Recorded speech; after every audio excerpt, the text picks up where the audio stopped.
નમસ્કાર, ગુજરાત 18 લાઈવમાં આપનું સ્વાગત છે। રાજકોટ જિલ્લાના ઉપલેટામાં ચાર પગનો આતંક। ઉપલેટાના ઢાંક ગામે જંગલી જાનવર દ્વારા બે વ્યક્તિઓ પર કરાયો હુમલો।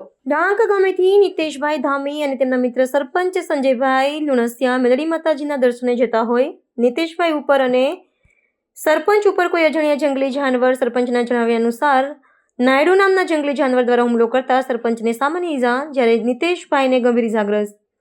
ઢાંક ગામના સરપંચ અને ઈજાગ્રસ્તના જણાવ્યા અનુસાર જંગલી શ્વાન જેવું નાયડુએ કર્યો હુમલો। ઈજાગ્રસ્તને ઉપલેટા કોટેજ હોસ્પિટલ સારવાર અર્થે ખસેડાયા। સ્થાનિકોએ વન વિભાગને કરી જાણ। વન વિભાગ દ્વારા કયું જંગલ પ્રાણી હતું તે દિશામાં તપાસ હાથ ધરી। મારું નામ સંજયભાઈ લુણસિયા, ઢાંક ગ્રામ પંચાયત સરપંચ। સરપંચ, શું બનાવ બન્યો હતો ને શું હતું કયો?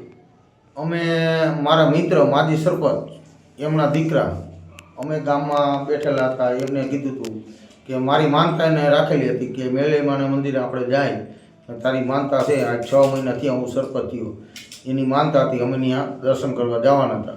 તો દર્શન કરવા અમે ગયા તો ત્યાં અમારી ઉપર નાયડુ કહેવાય, બરાબર, એમને વાર કર્યો, મારી ઉપર જ કર્યો। મેં ગાડી ઊભી રાખી દીધી, એને અવાજ માર્યો કે ભાઈ પાછળ કંઈક જનાવર છે, એટલે મેં ઊભી રાખી દીધી ગાડી। પછી એને મારી ઉપર વાર કર્યો, મેં પથ્થર બે હતા, જીવ જોખમમાં હતો, પથ્થર ઉપાડી અને મેં ઘા કર્યા, એમને લાગ્યા નહીં। તો પછી આમ વયા ગયા, એની બાજુ ગયા, પછી એમને પકડી અને જોખમમાં એનો જીવ હતો એને કાન પકડી લીધા, એની ઉપર વાર કર્યો। નાયડા જેવું જનાવર હતું, 4 હતા, 2 નાયડા અને 2 દીપડા। દીપડા તો અવારનવાર આમ નીકળી ગયા, પણ નાયડા હતા એને પકડી રાખ્યા। એટલે એક નાયડું ભાગી ગયું, એટલે મને કે તું આને મારી પથ્થર, એટલે મારી બીપી લો થઈ ગઈ, હું ત્યાંથી ભાગી છૂટ્યો। મેં એને કીધું મેં તું પકડી રાખ, હું હમણાં એને બાજુમાં માકેશ્વર નેસ છે રબારીનો, ત્યાં જાઉં અને 4-5 જણાને બોલાવી આવું। તો ત્યાંથી હું 4-5 જણા બોલાવી આવ્યો, એ લોકોને બોલાવી આવ્યો। રસ્તામાં 4-5 જણા રબારીના હતા, એને મેં કીધું મેં તો આ રીતે બનાવ બન્યો છે, તમે જાઓ, કીધું હું આવું 4-5 જણા અને કંઈક હથિયાર લઈને આપણે લાકડી કે એવું કોઈ વસ્તુ લઈને આવી અને આનો જીવ આપણે બચાવીએ। તો એ લોકો ત્યાં ગયા તો એ લીમડામાં ચડી ગયા। તો પછી અમે 4-5 જણા બીજા હોઈ ગયા માકેશ્વર નેસમાં, તો એ હતા તો એ ચડી ગયા। તો હું હતો તો મને મારો જીવ વાલો હતો, મારી બીપી લો થઈ ગઈ, એટલે મારો જીવ મને કે તું બચાય મને, તો મારો જીવ એ હેલો નહીં, તો હું એ લીમડામાં ચડી ગયો। સરપંચ, આ બાબતની રજૂઆત વારંવાર બનતું હોય આવું, આ બાબતની રજૂઆત તમે કોઈ કરેલી ફોરેસ્ટર વાળાને? હા, મેં કરેલી છે। ફોરેસ્ટરમાં આપણે બારિયા સાહેબ છે, એમને અવારનવાર મેં ફોન નહીં કર્યો તો 4 થી 5 ફેરે રૂબરૂ આપણે હું મુલાકાત કરી આવ્યો છું। પછી આપણે એના કર્મચારી બીજા હતા, એમને પણ રજૂઆત કરેલી છે। મને ગામમાંથી અવારનવાર સરપંચ છું, મને ગામમાંથી અવારનવાર ઘણા એવા ફોરેસ્ટ અધિકારી દ્વારા શું કાર્યવાહી કરાય છે? કોઈ પણ નહીં સાહેબ।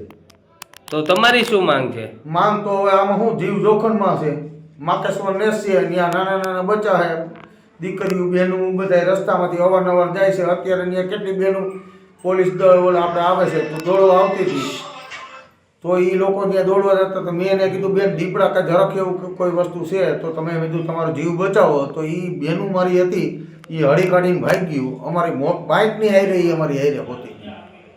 તો અમારે હવે કોને રજૂઆત કરવા જાવી?